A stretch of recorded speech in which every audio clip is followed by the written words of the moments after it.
हिंदू धर्मामध्ये काही आमच्या पवित्र परंपरा आहेत. त्या परंपरा जपताना आम्हाला काही नीतिमूल्यावर काम करावं लागतं.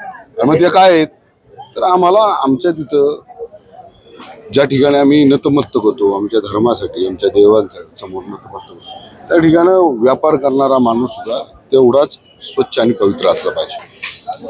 2014 नंतर बऱ्यापैकी आता प्रशासन संविधानावर, राज्यघटनेवर, कायद्यावर काम करणार आहे. त्यामुळे कायद्याला धरून काम केलं पाहिजे. कुठल्याही विशिष्ट अशा समाजाला डोळ्यासमोर ठेवून ते उद्रेक करतील आणि आपण अडचणीत येऊ, उद्रेक करतील या भीतीने जर करत आपण राहिलो तर ते कायद्याची अंमलबजावणी होणार नाही. त्याकरता काही अधिकारी आहेत असे ज्यांच्या संदर्भामध्ये कठोर भूमिका प्रशासनानं म्हणजे आम्हाला वरती राज्य सरकारमध्ये सांगावं लागेल. इराणचा राष्ट्राध्यक्ष जो काही युद्धामध्ये त्याचा दगावलेला आहे त्याच्या बाबतीमध्ये जे काही भारत देशामध्ये आपल्याला जनाक्रोश पाहायला मिळतो, खरं तर अत्यंत वेदना देणारं चित्र आहे. कारण की मी बालपणापासून अनेक घटना भारत देशामध्ये घडलेल्या टीव्हीच्या माध्यमातून, वृत्तपत्राच्या माध्यमातून, किंवा वेगवेगळ्या आग्रलेखाच्या माध्यमातून देखील वाचलेल्या आहे. पण त्याच्यामध्ये आजपर्यंत मला कधी आढळलं नाही की भारतामध्ये ज्या वेळेला आपल्या भारत देशावरती भारताचं संरक्षण करणारा जो सैनिक आहे तो शहीद झाला. आतंकवादी हल्ल्यामध्ये जे काही कृत्य आजपर्यंत भारत भूमीमध्ये घडले आहेत त्याच्यावरती काही विशिष्ट जे काही वर्ग आहे त्यांनी कधीही आजपर्यंत रस्त्यावर येऊन कधी पाकिस्तान सारखा कोणाचाही निषेध केला नाही.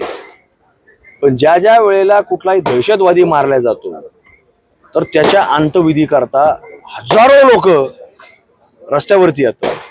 कसाबला फाशी दिली त्यावेळेस आले नाहीत, पण मेमन सारखे लोक असतील किंवा आता हा कुठला तो जो आता त्याचा राष्ट्राध्यक्ष मेला आहे त्याच्या बाबतीमध्ये घटना घडली. वेगवेगळ्या ठिकाणी मुंबईसारख्या ठिकाणी सुद्धा मोर्चा निघाला. अत्यंत वाईट वाटतं की भारत भूमीतले लोक ज्यावेळेस जातात यांना कुठेही दुःख वाटत नाही. आज कोणतरी वेगळा माणूस जातो ज्याचा यांचा काही संबंध नाही, यांनी त्याला पाहिलेलं नाही, हे काही त्याच्या लग्नाला गेलेले नाहीत, त्याच्या कुटुंबात लग्नाला कोणी गेलं नाही, त्याच्याही लग्नाला यांच्या कुटुंबाचं सुद्धा लग्नाला कोणी आलं नाही, पण इतक्या वेदना यांना जाण्यात म्हणजे यांचा हे पवित्र असणारा महिना रमजानचा सुद्धा काही म्हणजे सुखात जाईल का नाही, इतकी भयानक स्थिती आज यांच्या मनामध्ये झालेली आपल्याला पाहायला मिळते.